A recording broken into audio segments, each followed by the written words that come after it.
Tonight's speaker offers a distinct voice in reporting and analysis of American politics and culture. Mollie Hemingway currently serves as Editor-in-Chief of The Federalist, which she helped launch. Their mission is to become one of the most influential publications in conservative media. And with their millions of readers, they may just be well on their way. I'm going to move this out of here because it's driving me crazy. Okay. A Fox News contributor, Mollie is a regular member of the Fox All-Star panel on Special Report with Brent Baer. She's a senior journalism fellow at Hillsdale College, where she actually teaches journalism. Wouldn't you love, Mollie, to teach your kid journalism? She co-authored the national bestseller that many of you know, Justice on Trial, The Kavanaugh Confirmation, and the Future of the Supreme Court, and is also the author of Rigged, How the Media, Big Tech, and Democrats Seized Our Elections. Her career in journalism is extensive, and her work has appeared in numerous publications and outlets. I'm going to say a couple, not because you need to hear a list of publications, but because I want you to get sort of the breadth of her exposure. Wall Street Journal, National Review, New York Times Magazine, Ricochet, USA Today, Los Angeles Times, The Guardian, The Washington Post, CNN, and Real Clear Politics. So that's quite a mix-up of perspectives, I would say. But I must share with you tonight that preparing to host this speaker has been particularly intriguing to me. The forum hosts a lot of talented, informed, sometimes very well-known guests, and there was a unique pattern, however, that came up. It kept emerging when I shared that Mollie Hemingway was coming. People got all warm and melty. "I love Mollie," they would say as their shoulders dropped. This, in reaction to a woman who is direct, relentless with the integrity of her analysis, and often doesn't accept the premise of the question. Her ability to spar and win and stay connected most succinctly might be demonstrated by the title of her regular and super enjoyable appearances on the Federalist Radio Hour podcast. It's called You're Wrong with David Harsanyi, which I highly recommend. Maybe because she's the daughter of a pastor and a school teacher, I don't know. But Mollie has a way of disagreeing civilly, thoughtfully. And that is so needed now, so very needed in our culture. I don't think, though, that approachable air means pulling any punches. Mollie creates that kitchen table feeling and is at the same time hard-hitting and tenacious, saying things like, "We have been on a toboggan ride to anti-hell free speech for years." And recently she described the Republican Party as Democrats, only a little slower and less effective.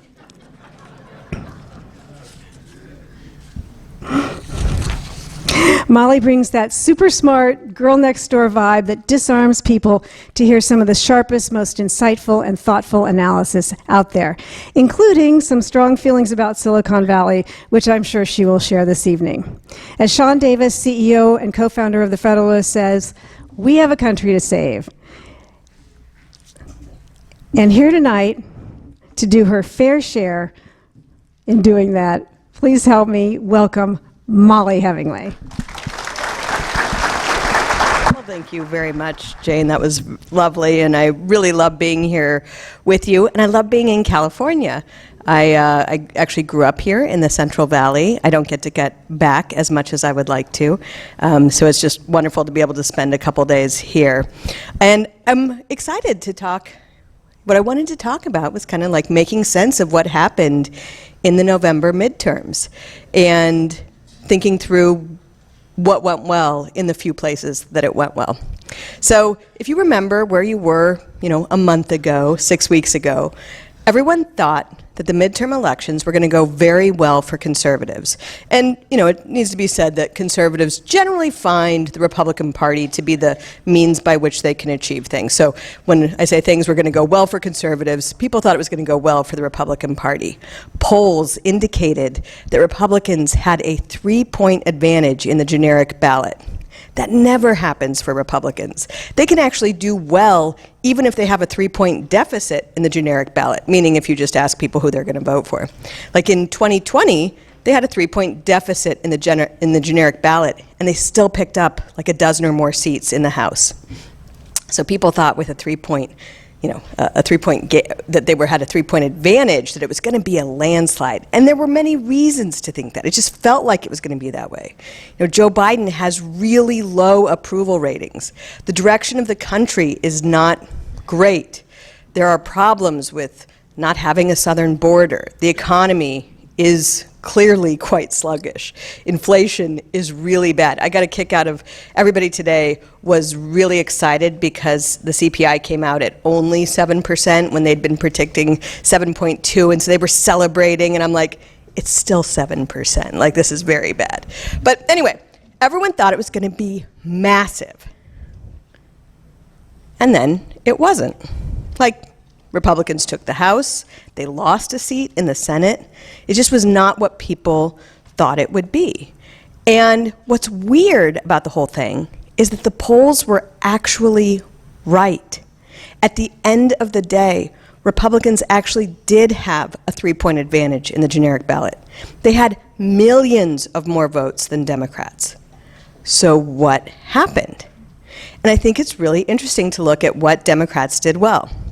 You might remember, just historically, Democrats have had a really good situation of having a machine. Do you know what I mean by a machine? Like city politics, where they can drive voters to the polls, sometimes quite literally. Like vans come around. It used to be when we used to have an election day. A van would come around, pick up voters, bring them to the polls. It made a difference. Like the election between Kennedy and Nixon came down to sort of suspiciously high vote totals in Chicago and Texas. And a lot of that is about machine politics, just making sure you get certain voters to the polls on election day. Well, with the massive changes that we've had to our election system, now instead of one day to get voters to the polls, you have a really expanded, lengthy season to get ballots to the ballot box. And so Democrats did a really good job of targeting, 25, 30 House seats, 5, 6, 7 Senate seats, and turning on the machine in those areas for the period of weeks leading up to Election Day. And you might compare with that, and I know California, you have a different situation, having a long history of expanded, unsupervised voting, but a lot of people don't have that long history of it.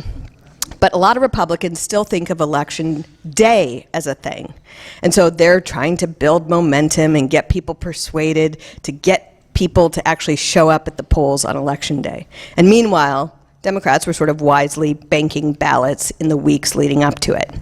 And it kind of is worth noting, at the end of the day, you saw these 17-point swings in certain states, like New York or Florida.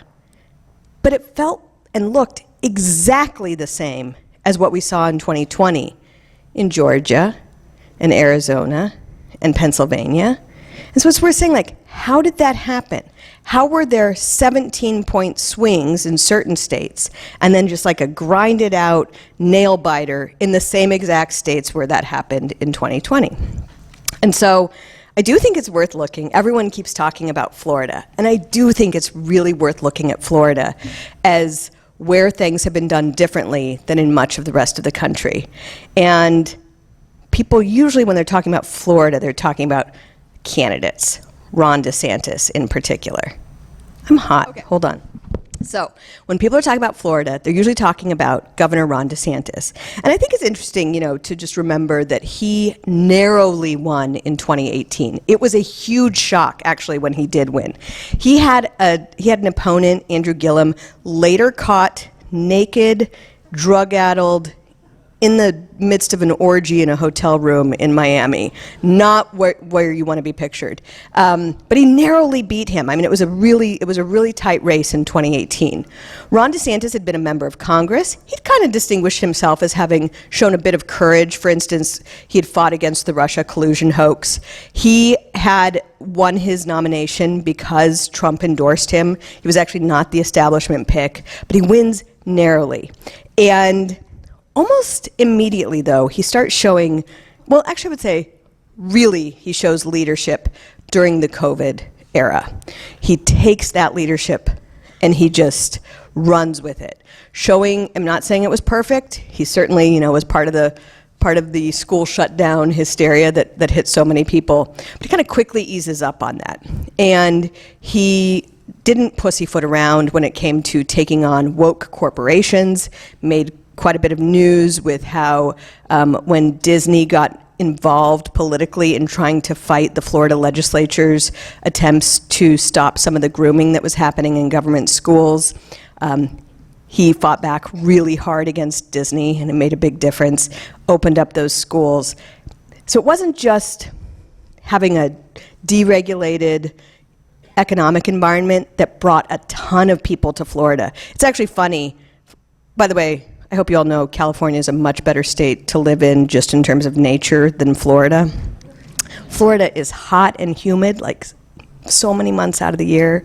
You guys have a beautiful situation here. But they have people just flooding to Florida because the economic environment is great. You get out of the airport, you feel like you're in a free state. You get in the Uber and you say something, they'll say, how's your day going? You say, great, how's yours? And they just say, I love living here, and it's such a wonderful place, and it's very free. So they had a ton of people coming in, and it was because of this greater freedom than a lot of other states on the East Coast had. And there's also just like a level of competence that you've seen in Florida elected officials. And they've had multiple hurricanes during this last gubernatorial administration, and it's just amazing how quickly bridges have been rebuilt. I know you understand how that's not normal in other states. So I think that these things are really important, and you compare what you've seen from Republican leadership in Florida with what you see in Washington, D.C. with the GOP. Like, what's their agenda? What's their legislative track record? What's their vision for the future? Do you know what I'm saying? Like, you see a really big difference that doesn't seem to be much leadership from a lot of D.C. Republican folks who are ostensibly leaders. So, having good candidates with good track records and accomplishments, not just on the basics of governance, like how to get your state up and running after a natural disaster, but also about taking on woke corporations or resisting the groupthink. These are important things. And it is a reason why they had this massive 17-point swing in Florida, where even like Miami County, which has not gone Republican in a very long time, went Republican. Okay, second really important thing that happens in Florida that doesn't happen in other places is a focus on election integrity. So, many of us remember what Florida put us through in 2000. And I just want to say on that point, it's just been funny to like watch people recently talk about election denialism. Like, if questioning the results of an election were a crime, the entire Democrat Party and the entire media complex would be in prison right now. Like, the last time Democrats fully accepted an election, I mean, it's just true. Last time Democrats fully accepted an election they lost was at best in 1988 with George H.W. Bush. In 2000, when that election was litigated all the way to the Supreme Court, people said that George W. Bush was selected, not elected. And in 2004, when George W. Bush was reelected, there was this crazy conspiracy theory that Karl Rove controlled the voting machines in Ohio to deliver the results for George W. Bush. There was like an Emmy-nominated documentary about this. There were hearings on Capitol Hill every year about this, like all the way up until 2016, I think.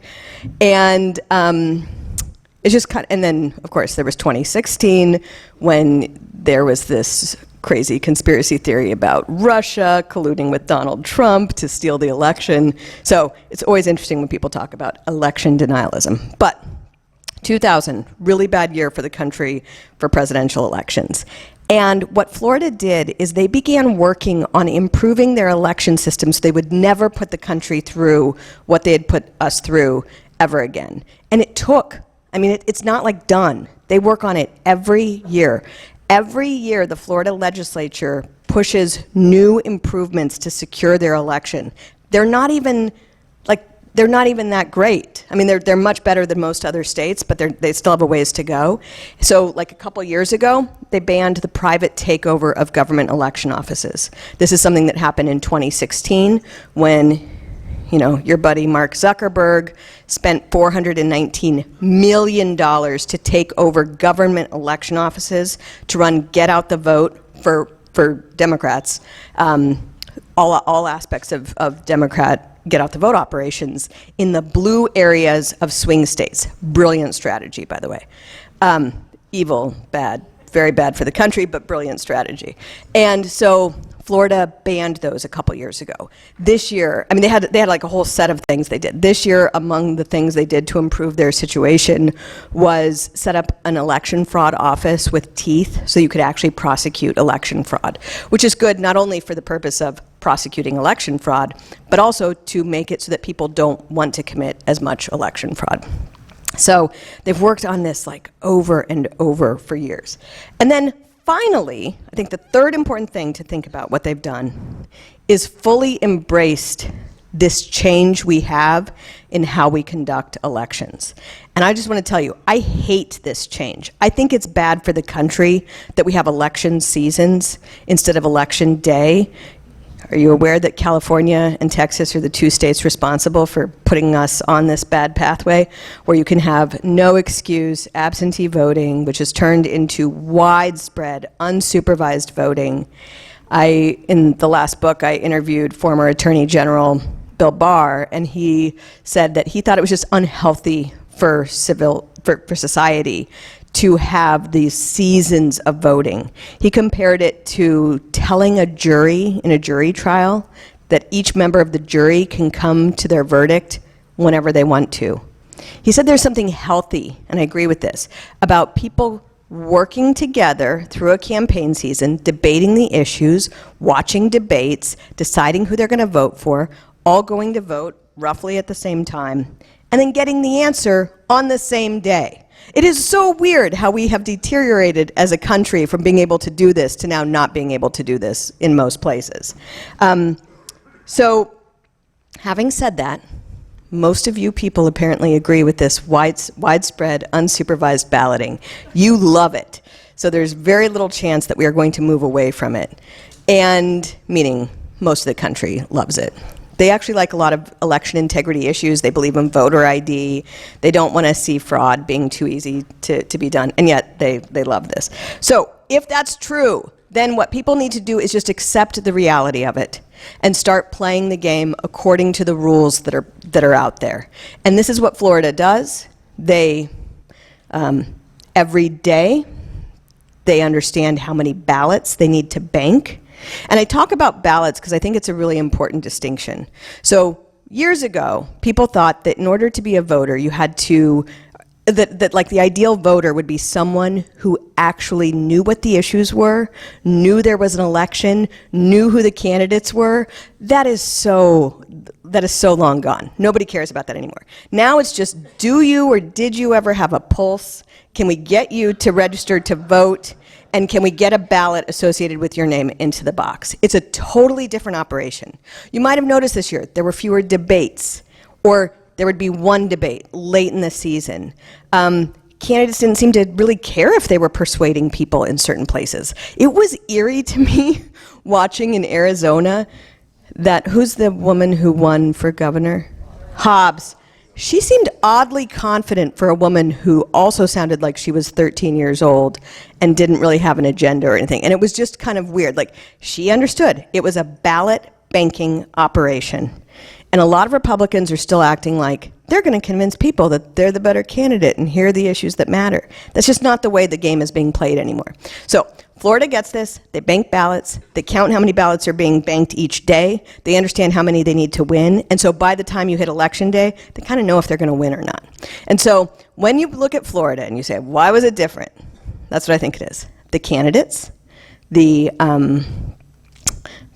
focus on election integrity, and the understanding of the need to bank ballots. So that is my suggested guidance to people who want to have similar results as we saw in Florida. And I have more I can say, but I would love it if we could also have some questions, or do you want me to just go on into something else? No. Well, I don't know. I figured that some of the questions will hit on the other stuff I want to say. So that's it. Thank you very much.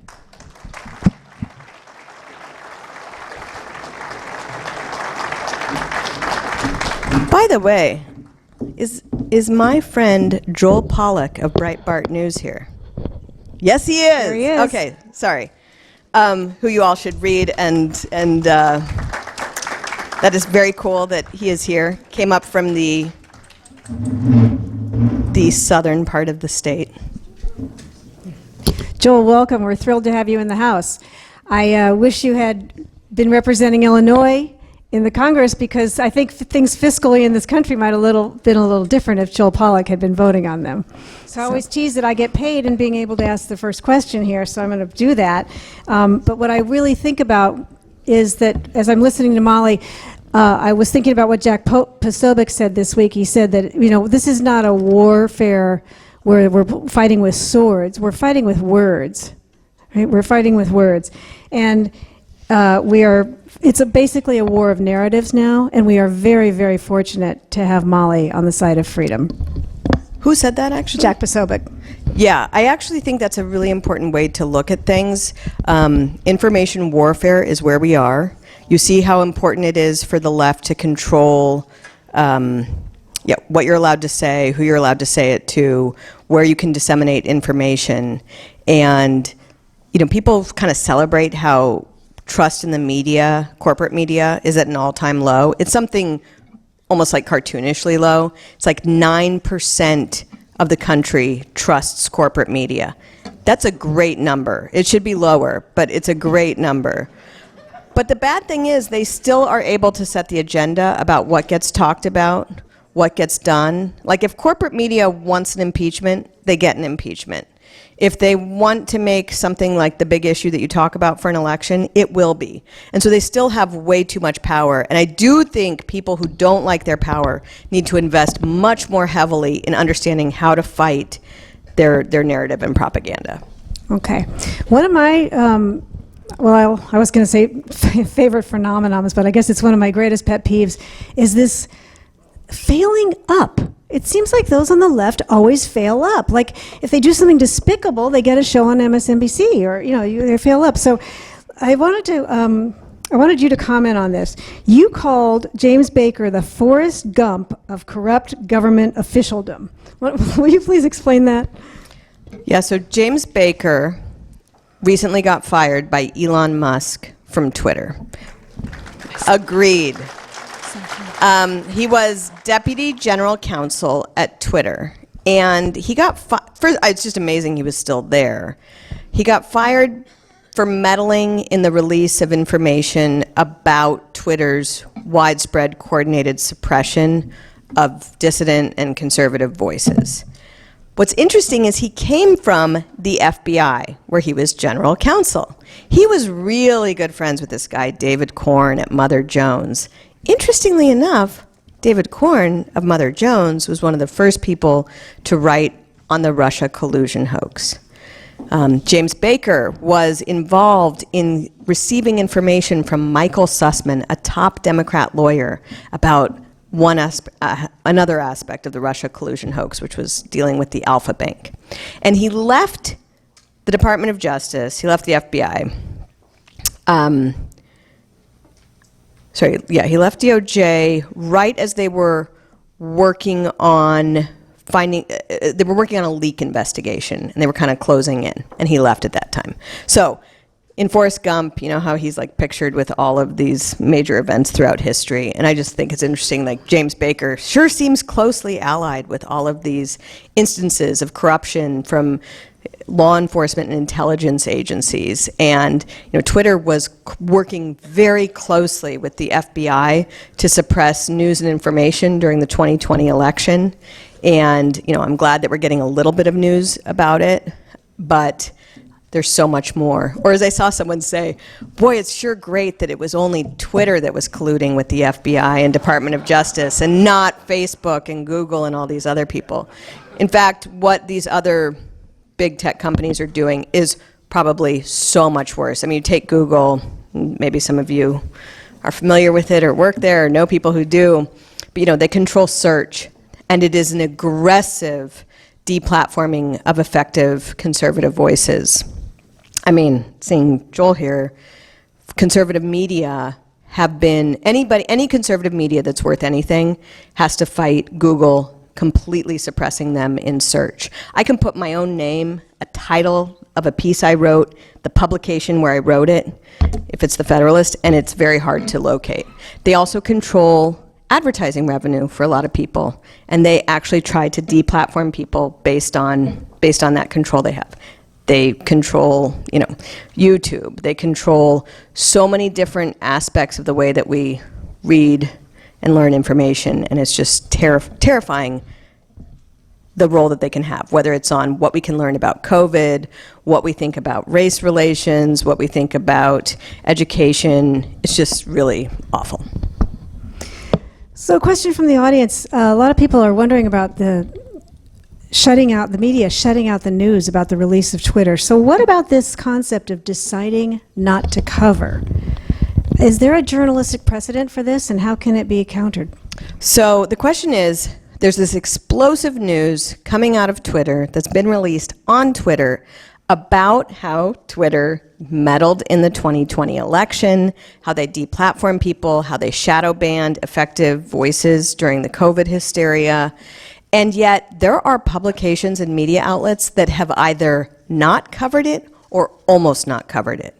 And it is, one of these, it's why I was saying, if you care about the country, you have to care about how news and information is being disseminated.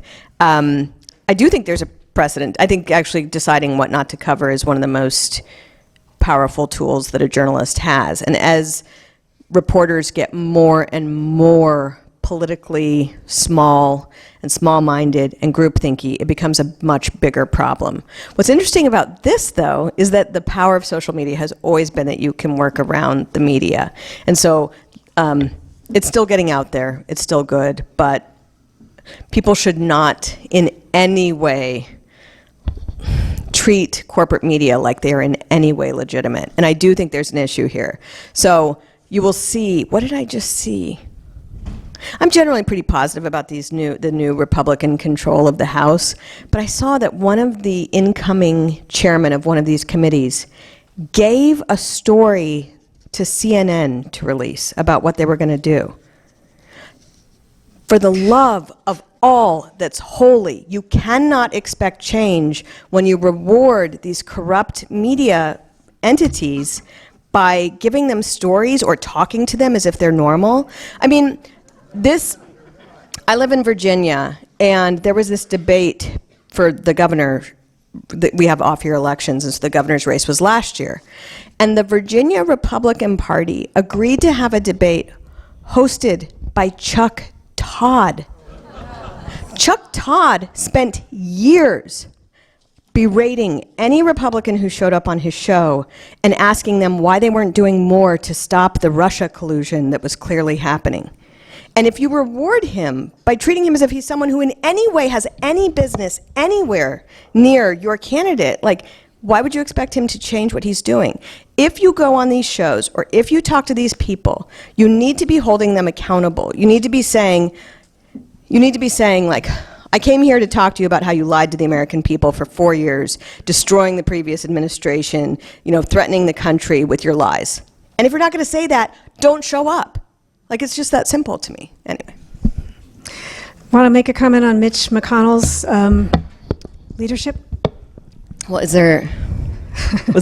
Is Mitch McConnell really an effective Senate leader is the question. Is he to be trusted to represent the Republican voters? Right, you're correct in here. So I actually think it's important to respect the good work that Mitch McConnell has done. So he's been Senate Majority Leader for 16 years. He runs Washington, D.C. I mean, he runs it. He runs a lot of the media that are there. You can almost hear his voice coming through certain media outlets. He runs the political consultants in many states. He controls lots of the money that gets disseminated, not just through his PAC, but through the signals his PAC sends about where to spend money. So, for instance, he chose not to invest in Arizona. He was really upset that like 93% of America, Blake Masters didn't love him. And I'm not exaggerating. Mitch McConnell has like 7% of the country with him. So the idea that a Republican who won a primary wasn't enamored with him just makes you a pretty typical American. Not even a typical Republican, a typical American. So he refused to give money there and instead gave it in Alaska. Now, that was really weird because the Republicans had nominated a candidate, Kelly Tshibaka, but she was running against technically another Republican because of the weirdness of their system. And Lisa Murkowski is the other Republican. Lisa Murkowski, not what you call like a great candidate or great Republican in the sense that she, voted against Kavanaugh, frequently votes with Democrats, but had promised to support Mitch McConnell. And so money got diverted to her so she could defeat the Republican nominee, Kelly Tshibaka, and money didn't go to Arizona. So that's good for Mitch McConnell, and he's very good at preserving power. He's excellent at preserving power. But is it good for the country? Or is it good for the Republican Party? I think that's much more in doubt.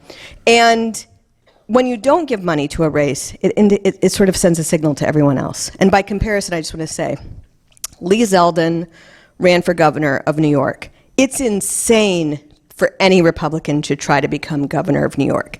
Every good Republican in New York has moved to Florida, which is why you see those big 17-point swings. And yet, he ran a really impressive, interesting race. And in so doing, he kind of sent out this beacon that maybe things could happen in New York. And so people started just sending money to New York, and it helped flip, I think, 4 or 5 congressional districts, which ended up being the reason why the House is going Republican. And so you can send signals this way. But having said that, I did write a book, Justice on Trial, which is about the conservative judicial movement. And in that book, there's a lot of praise given to Mitch McConnell for the work he did in caring about conservative judges and justices. And sometimes that was really heroic work. Playing small ball in a way that was really helpful. What's interesting, though, Chuck Schumer is not known as some great leader of the judicial movement. And yet he has a better track record in getting judges confirmed than Mitch McConnell does. So I think it's good what Mitch has done with judges. I think what Republican voters would like is for him to take that same wisdom and that same ability to play small ball to make things happen and apply it to every other issue that Republicans care about. And he should, he's the most prominent elected Republican. He should be an advocate for his party, for the issues and the people that he represents. And frequently, if he's on TV, he's not talking about things that Republican voters care about. What do you make of Dinesh D'Souza's 2,000 Mules, and are his claims credible? And if so, why are conservatives largely ignoring it? So my last book was on the 2020 election called Rigged. I did watch 2,000 Mules. I thought it was pretty complimentary to what I had written about. In Rigged, I look at how mostly it's about the Mark Zuckerberg funded operation. Well, I mean, the election part of it is mostly about the Mark Zuckerberg funded operation, which is where he spent $419 million through 2 left-wing nonprofit groups to take over these government election offices to run the get out the vote operations for Democrats in the blue areas of swing states. I think that's what this largely shows. Ballot harvesting, which is legal here, right? Yeah, but is illegal in most parts of the country. So there was tons of ballot harvesting. I write about that in my book. I looked at how it happened in Philadelphia and other areas. That's recorded. I made sure that everything that I wrote about was very, very much verified with footnotes, contemporary news reports or other evidence. So was the question, why do people not care? What you thought of the validity of it, and why aren't the conservatives responding to it? I actually think people have responded to it. I do think the one good thing in the last couple of years. So basically the left has figured out that elections are a really important thing to play in, and they've done it for decades. One of the things that I found most shocking in my research for my book, Rigged, was that in the early 1980s, there was this consent decree that Republicans signed on to out of a case in New Jersey that said that they basically couldn't be involved in any election day oversight, which is crazy. What's really Excuse crazy... me, how many of you knew that? Is that an amazing thing? I don't think most of America knows that, Mollie. Yeah, when I first heard about it, I thought it couldn't possibly be true.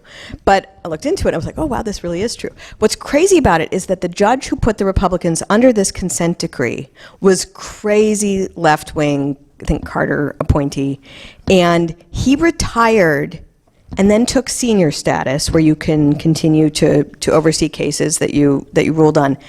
Took senior status for so it was like they were under it for 16 years, and then he took senior status for another 16 years or something like that. It ends up being nearly 40 years where they're under this consent decree and they can't get out from under it. It was so sensitive that in 2016, they tried to extend it because Sean Spicer, according to Vanity Fair, was on the wrong floor of Trump Tower on election night. So that's how sensitive it was. And what this meant is that Republicans basically weren't doing anything on election integrity, and Democrats were doing a lot to affect elections. And after the 2020 election, everyone kind of woke up to the importance of it, and they have been putting a lot more resources in play. Clearly not enough, but I do think people are caring about it. It's like a really big top issue for most Republicans across the country. I know there are a lot of you in the room like me who volunteer around election integrity, and it's super important to us, but knowing that half the team couldn't even sit at the table is pretty fascinating to find out, I think. So let's come back, if we could, to the Zuckbucks, as we call them here. How did that differ from the 20 to 22 election, and how many states made private administering of the elections illegal? Okay, so I can't remember exactly how many states made the private takeover of government election offices illegal. I think it was more than a dozen, but less than 20. And most of the states that did it are Republican states. So there's that issue, first of all. It's not a majority of states that have cleaned up their elections. And in certain states, you actually had legislatures try to ban that, but Democrat governors knew how important that funding was to securing re-election, so they vetoed it, like in Wisconsin and Pennsylvania. But even more important than that, you got these funds in there. There's something sort of permanent about changing the way that we do elections, and you have, in some cases, those being turned into government funds. The reason why it's important is when you privilege one party over another in how you run elections, it's just unfair, and it can serve to just not good. But the other thing that was really important and really played a role in the 2022 elections, Joe Biden was elected in 2020. March 7th, 2021, he issues an executive order that all federal agencies are now required to get involved in elections. So really considered something that's not appropriate for a wide variety of reasons. It's unconstitutional, it's partisan, it's messy and chaotic. Each state has its own rules on how they conduct elections according to the Constitution. So having a federal agency get involved is just not the best situation.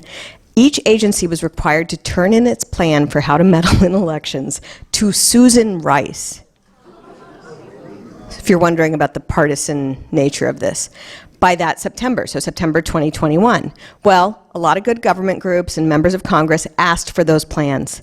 They were unable to get those plans even up until the current moment. Lawsuits have been filed, oversight requests have been filed, and agencies are just not turning them over. Department of Justice actually lost a lawsuit on this issue. They were required to turn over what their plan was, and it was so heavily redacted as to be meaningless, but they still dragged their feet. But you could kind of get a feel for what was going on. Things were happening that had never happened before. So for example, federal work-study funds are not to be used for partisan politicking. In the 2022 election, for the first time ever, people were allowed to use federal work-study funds for Get Out the Vote on college campuses. Now, don't know how much you know about different demographic groups and their voting patterns, but this is a straight-up gift to the Democrat Party. And so who cares about Zuckbucks? That's only $419 million when you've got the entire budget of the federal government to use in this way, too. I want to remind everybody that the Liberty Forum of Silicon Valley is a nonpartisan group. I also want to remind everybody that most of the people who attend this meeting don't vote for communists. Yeah. But I actually do think that's important, though. I mean, these things are important for people of all parties. Election integrity is important for everybody. And there is this history of suppressing votes. I mean, you had it was the Democrat Party suppressing an entire race of voters throughout the South for decades. And people worked really hard to improve the situation there. We still need to work to improve the situation, but it benefits the whole country. It's a nonpartisan issue, or should be. Should be, absolutely. Okay, I'm going to combine a few questions here. Is it possible to estimate the effect of corporate media controlling the narrative? And Mollie, what is the meaningful difference between a journalist and an activist? To me, it's just the number one issue out there. If I were Mark Zuckerberg level wealthy, I would focus on two issues if I wanted to improve the situation in the country. One would be funding media that is not corrupt, because it's, you look at the entire history of the country, our founding fathers really, they spoke quite viciously about the press. The press has always been bad, but they also understood the importance of a free and fair press. Actually, I learned this from Joel Pollack, so that's my second time here, or third time mentioning here. He wrote a book about election integrity, and one of the things he points out in there is that international observers do not view an election as free or fair if it's conducted in a propaganda environment. Makes sense, right? If you don't have free flow of information, it can greatly affect the integrity of the election. We could not be in a worse situation than that right now. And it's not just the corrupt corporate media. It's also that social media is playing such an outsized role in what news you can read, what kind of debates you're allowed to have. It's a real threat to the republic. And it was Tocqueville who wrote about the importance of having just a wide variety of newspapers to hold people accountable, and we are getting a shrinking and narrowing groupthink in our corporate media. So it is the number one thing to care about and support those people that are working against that. There's no meaningful difference between any current journalist and an activist. That's all they do. Okay. What's your opinion about Carrie Lake's lawsuit? Oh, I am so sorry about this, but I have not read it yet, and I know it's been out for almost a week, and so I am so sorry. I don't even know the contours, and we even published something on it at the Federalist, but I need to read it, and I'm sorry. Okay. What's your thought on it? I'm not going to offer that. What I am going to offer is a great appreciation, because Mollie is up here. Mollie doesn't feel well, and Mollie said to me, I thought this afternoon, I thought, oh, well, we need to cancel this because I'm kind of a health first person. We need to take care of each other. And we picked Mollie up today, and I said, Mollie, you sure you're up for this? I said, I'm concerned about you. She said, what are you going to do?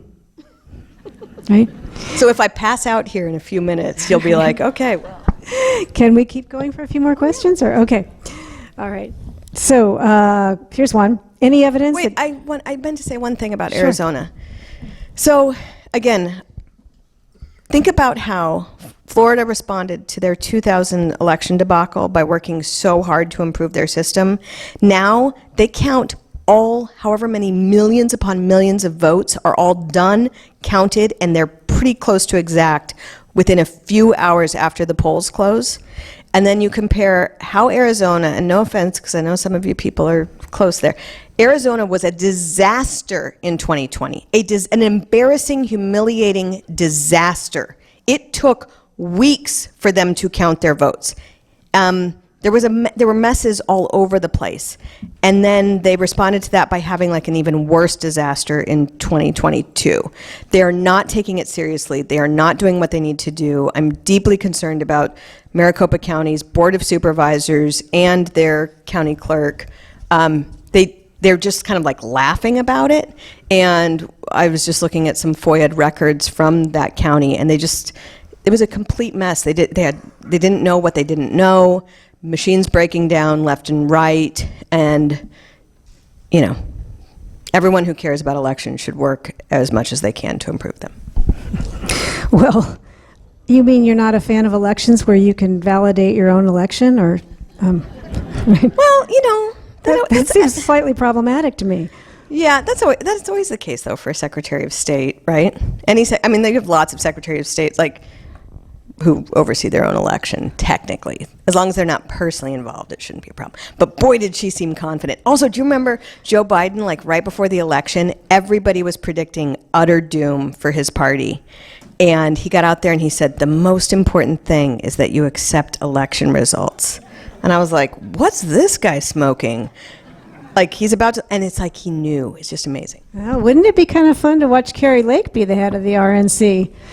I would take it up a notch. Actually, who I think would be interesting to be head of the RNC is standing on this stage right now. But I don't think we should ask her when she's got a cold. All right, speaking of not serious things, and I don't mean about Mollie, but I mean about the election integrity, the border. We don't have a serious border. And so the question is with the end of Title 42 imminent, is there anyone in leadership who actually wants the U.S. to have a serious border? I think it's one of the big reasons why Donald Trump was so successful in 2016 was, taking the border seriously. It's one of the things frustrating to see what happened once Biden was elected. There are a lot of problems with the border even when Trump was president, but you could see it moving in a positive direction, and to willfully tear down everything that had been done to kind of secure that situation there. The thousands of people who are crossing all the time and the lack of concern about it is serious. But was it not just last week that Republican Tom Tillis was working on an amnesty bill with his Democrat colleagues? And they really hate the average American, I think. They don't care about I was actually just having a conversation earlier about my love of immigration. I come from a family with tons of immigrants, and I love it, and very much care about rule of law and a secure border as well. Those things go hand in hand. Any family of immigrants will tell you how important rule of law and a secure border are. But unfortunately, I think very few people in either party care about this topic, and it shows. One of our audience members would like to know if there's any evidence that Jeff Sessions was a Democratic plant in the Trump campaign. Oh, no. He just wasn't the right pick for AG. I really think the worst, so this is actually a great example. Okay. They run the Russia collusion hoax throughout 2016. It got going early, like spring of 2016. It did roll out before the election. A lot of people saw that and they knew it was a joke. After the election, books have been written about how Hillary Clinton decided to turn it all into a Russia referendum. There were efforts to keep the Electoral College from voting. The intelligence community was releasing these utterly jokes of reports about Russia collusion. The hysteria was brewing. They said they were going to try and keep Donald Trump from being inaugurated. This was something you saw in multiple major media outlets, entire classes of intelligence officials, the Democrat Party, and Jeff Sessions is a good guy. And speaking of people who care about border security, he did it at a time when very few other people did. But completely naive about the threat that was arrayed against that administration. And Republicans need to be much more aware of the nature of their opponents if they want to effect good change. And he was just utterly naive. And yes, in a different world, maybe you would recuse. Actually, he never even needed to recuse, period. And he should have been smart enough to know that. So it stole multiple years from the Department of Justice, and it was really awful. But How much do you think Roe v. Wade, Dobbs? How much did Dobbs affect the outcome? So it's funny, after the election, everybody had their different reasons for why things mattered. And I think it mattered some, but not always in the ways that people should think about. Like, you had 5 governors who signed serious protections related to unborn children and their mothers. We're talking like, 15-week bans on abortion, so no ending of unborn life after 15 weeks. And they won in huge landslide victories. It's like Ron DeSantis, Mike DeWine, Ken Abbott, the Brian Kemp, Mike Lee. Big wins. But it seemed to matter in other states, like Christine Todd Whitmer made it the center point of her campaign. She'd been a super crazy COVID restrictionist, and she glided to victory. And so I think the big issue with the decision was that when it came out, anyone could have expected it would have been a big talking point for Democrats. They had nothing else to run on. They had a horrible economy. The country is like, it's not doing well in any way. Got foreign policy problems. Like, what else are they going to run on? It's a big crowd pleaser for their base. And so they spent something like $400 million on advertising related to it. And Republicans spent literally $11 million in response. I don't care what the issue is. When you have that kind of disparate impact, it's not going to matter. And it wasn't just the funding, it was the general posture. Again, you had 50 years to prepare for this. You could have figured out some talking points.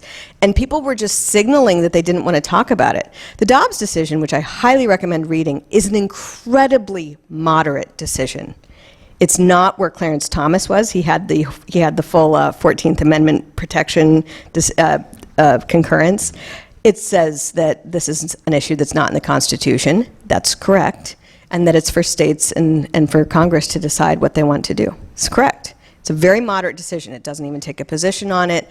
The legal reasoning was sound. And by being terrified to even talk about it or to come up with policies that were more favorable, it was just a gift that some Republicans gave to Democrats.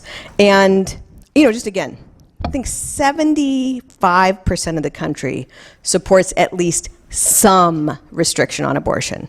Doesn't mean they want it restricted completely, but they'll support at least some, like a 15-week ban or something like that. So there was plenty of room that they could have maneuvered around and done better with. Can you estimate the geopolitical ramifications of having foreign leaders hear a sitting president lie to protect his family? Oh, that's a good question. Who asked that? Nobody's going to own it. That was good. Sorry. Are we talking about lying about the Hunter Biden laptop? I think about this all the time. Okay, so the Hunter Biden laptop story comes out in October. And immediately, allies of the Biden campaign in the intelligence community come out with this absurd claim that it has the markings of Russian disinformation. It didn't. And you didn't have to be particularly smart to know it didn't. But there's one group of people in particular who knew that it was 100% real. And that is the people who were on the other side of the emails that were found on this laptop, or the other side of the text. So Joe Biden is included in that. He knew he was the person receiving these texts or these emails. He knew what his son was going through. He knew that his son was an addict. He knew this was a completely true thing. And he went on a national debate. First of all, the question was stupid because it was actually asked as if, I think Trump had to bring it up, first of all, when it should have been a question. And then he had to fight the moderator and Biden on the topic. And Biden said that, they're saying this is Russian disinformation. We are now in a proxy war with Russia. And what do they think about that? Like, what do they think? They know he's a liar. They know he was willing to lie about them it's just really reprehensible behavior, and nobody's calling him on it. Well, kind of following up on that, how do we win against an enemy and our opponent who has no honor? What secret weapons do we have?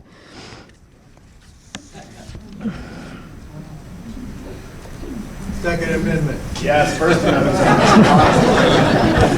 More cases. Well, actually, I mean, I do feel like there have been times throughout our country's history that have been rough, and people have used their ingenuity and courage to push back, and there is a lot of reason to be optimistic about the country right now. There have been much worse times where people have had far fewer people with them when they have won, where a tiny percent of the population cares. Like, you think about all these communist countries where it was a very tiny percent of the population willing to do anything to push back, and they had success. And you see, depending on the issue in play, tens of millions of Americans are aligned right now. And even like what I said at the beginning, the polls were right. There really were millions more people who wanted a change and rescue from the very bad situation that we're in. And so we should remember that and not despair, and also not lose our principles and our approach to these things. There's plenty of room to get things done. It does require more courage. That is the number one thing that I think is lacking in Washington, D.C. among the liberty movement. We have good ideas. We have plenty of people to fight for them, but there's a notable lack of courage to take on even the corrupt media, much less the other powerful interests arrayed against us. There's a lot of courage in this room, however. Let's talk, since you're talking a little bit about justice, will Democrats return the financial donations from SBF and the crypto Ponzi scheme? And what are your opinions about the J6 prisoners? Oh, some nice, gentle questions there on SBF and J6. So I think Biden was asked today whether he would return it, and they were trying to dismiss the question on that point. I think Biden was wandering around having children tell him which direction to go today. I'm not sure he was. Right. On that point, you have this, you have the press grouping there, and it'll be like 2 people who ask good questions, and the rest are all awful. And it'd be great if you had a team of like 40 rabid reporters who were all demanding answers on this. SBF really did he was the second biggest donor to the Democrat Party. It was an amazing amount of money. I don't even think we have a full understanding of how much money was involved here. And he's not the only billionaire or former billionaire who's financing a lot of this. A lot of what he funded wasn't just directly elections, but some of that nonprofit architecture that we're talking about. These, like Mark Zuckerberg gave his money to 2 technically nonprofit, nonpartisan groups to take over government election offices. That's what a lot of these billionaires do. It's very effective. I think that if you want to take it on, people should be thinking not just about giving money, to political parties and candidates, but some of that nonprofit architecture. The J6 rioters, I'm just like sick about the whole thing. And by the whole thing, I mean we have these 2 standards of justice where if you're a political ally of the current regime, you can get away with anything. And if you're a political opponent, they'll get you for anything. And, you take an issue like what happened after Dobbs. Just today, one of these top people at the Department of Justice admitted that they went after pro-lifers after Dobbs. So you have fire bombings of pregnancy centers. You have attacks on churches. You have assassination attempts on Supreme Court justices. You have, to this day, mobs gathered in threatening fashion around Supreme Court justices' homes, and nothing is done about it. And then you have people who are rung up on absurd, like complex charges for praying in front of abortion clinics or other things like that.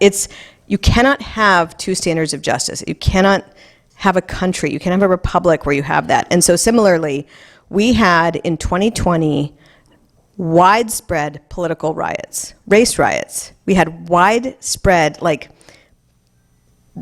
people were encouraging racial conflict for political gain, which I think is really disgusting and awful.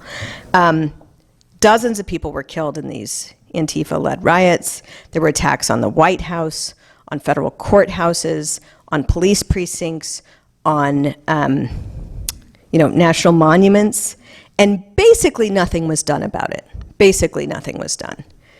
And it terrorized the whole country, and it was for political purpose. And then you have a riot for an afternoon on one day that scares members of Congress, and I understand that, I'm actually an opponent of all political violence, and this is the most expensive and thorough Department of Justice action ever taken against anyone. It's just, like, if you were a grandma within a mile of the Capitol, your life will be destroyed. But plea agreements for people who were, throwing Molotov cocktails into police cars in New York City. It's just, you can't have that kind of different treatment. It is horrible. And it is so extensive. So after 9/11, there were a ton of terrorists held in Gitmo. And every major law firm in the country and the ACLU put together programs for defense of these people. And there was nobody complained. And here these prisoners have not been able to get that type of top tier legal representation. And they can't, because if you do help them, there are really good chances there'll be an ethics complaint filed against you and that you might be disbarred. I mean, you just can't have a system where we don't, you look at all the attacks on the Constitution that arose in response to January 6th. So I think our system's strong enough to handle prosecution of political rioters. But you look at what Liz Cheney and other people in the January 6th committee did. They went against freedom of assembly. They went against freedom of speech. They violated people's due process. Even just the speedy trial issues. There are so many constitutional provisions. Right to representation. It's just horrifying. It's very... Mollie, are we going to ever see any treason charges? Well, who would... What do you mean? Yes, you'll see them against you. They're coming after the people in the, no, there will be none. I don't even know who you're asking about there. Well, the list gets longer with the Twitter files coming out. Oh, yeah. Yeah. No, I had thought that intelligence agencies were colluding with the media and social media companies, and to see it be put out there, I already thought it was true, but just to see it is, in some cases, it even looks worse than what I thought it was, is really something. There is this alliance of big tech and the media and government, and they're out to remove you. There was a really good article today about how one of the interesting things in these Twitter files was about how all these entities colluded to suppress debate about mail-in ballots. And I found this interesting because when I was writing the book, historically speaking, there's been widespread agreement that unsupervised voting is the most prone to fraud. It just stands to reason. France banned mail-in voting in the 70s. Jimmy Carter and James Baker had a commission after the 2000 election where they all said, obviously mail-in balloting is the one where it's the easiest to commit fraud. It just stands to reason. If you're, John Blickensderfer and you show up to vote, or if someone shows up and says they're John Blickensderfer and they're not, you're more likely to be caught than some of what can happen with unsupervised voting. And these Twitter files showed that when people would say true things about mail-in balloting and how it's dangerous or how it's not as secure, they would be removed permanently from Twitter. This is an attack on elections. An attack. Think about how the entire idiotic Russia collusion hoax was premised on the idea that because Russians had spent $100,000 on Facebook ads, some of which were for Hillary Clinton and some of which were for Donald Trump, that therefore the entire election was in doubt. Versus Twitter spending untold billions in kind to elevate arguments that helped their political allies and suppress political arguments that hurt their political allies. It's just unbelievable. So there should be, but we have a Department of Justice that's completely corrupted. So how do we go after people for this type of election meddling? One of the things I do think we need to think about, for those of us who care about the country and its preservation, are innovative ways to look into these things. So I cannot believe I'm talking about it yet again, but Florida, the legislature, looked at ways that when Twitter deplatformed politicians, that they would be punished. I think it was like $1,000 a day for each person that they were deplatforming. You know, kind of coming up with state-based solutions for how to make it hurt when people meddle in elections might be a good idea. So I think that there are there's only two choices, only two things that can happen. Maybe I'd like your opinion, Mollie. It seems to me that either big tech has to say, we colluded with these agencies, or we were duped. Either way, they don't look too good, right? Which direction do you think they'll go, Mollie? I don't know. I mean, I do think when these investigations get going on the Hill, people should be very focused on what it was that the FBI, Department of Justice, and other federal agencies were doing, because that's the real violation of the Constitution. But they should also bring in these other people to find out answers of exactly what was going on. But both of those things, both things are bad, so I don't know. Okay. Well, we didn't get to all your questions, but this lovely woman has stayed up here for an hour feeling pretty sick, and I'm so impressed with her. So, Mollie, I'm going to ask you one final question, and then Mollie's going to sign some books over here. There are a limited number of books, by the way, $20, cash or check, and if you don't have cash or check, somebody next to you has a $20 bill. So, you know, ask a friend to borrow it. We know where you live. I think that there's nobody who should leave without a book if they want one, and she has enough. We like to ask our speakers for some instructions, some marching orders, some inspiration about what we can actually do, because the people in this room want to do something. I hope you've been inspired by Mollie's bold and plain voice. I hope you will take it out and use yours in the same way. And Mollie, would you please offer some things that people can do besides write checks, because we all know about that. What these people can do tomorrow morning. Okay, I actually don't want to skip over the writing of checks, because it's not it's not about writing the check. I do think being a little smarter about where the money goes, and understanding that a free society is preserved not just through political giving, but through support of institutions that are, that are the basic building block of society.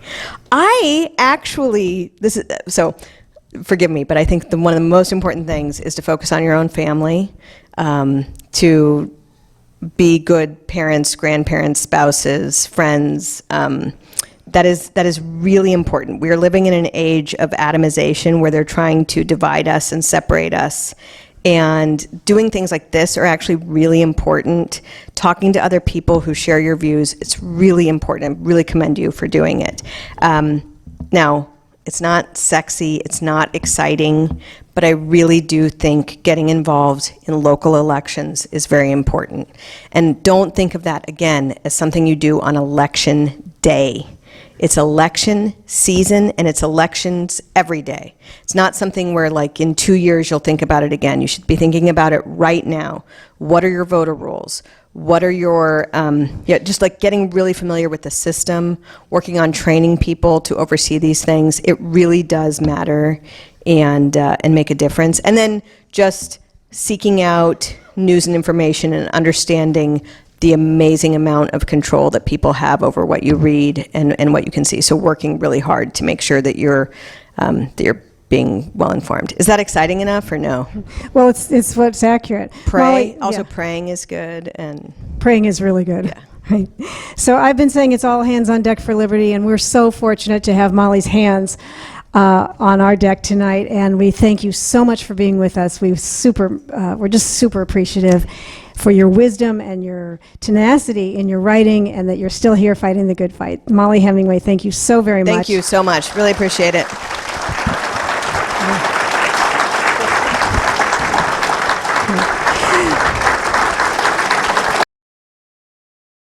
Thank you for watching our presentation. Please like and subscribe to our channel to get updates on new speakers, and consider joining the Liberty Forum of Silicon Valley. You can do so at our website. If you don't want to join, but want to support the principles of American liberty, you can make a tax-deductible donation via our website.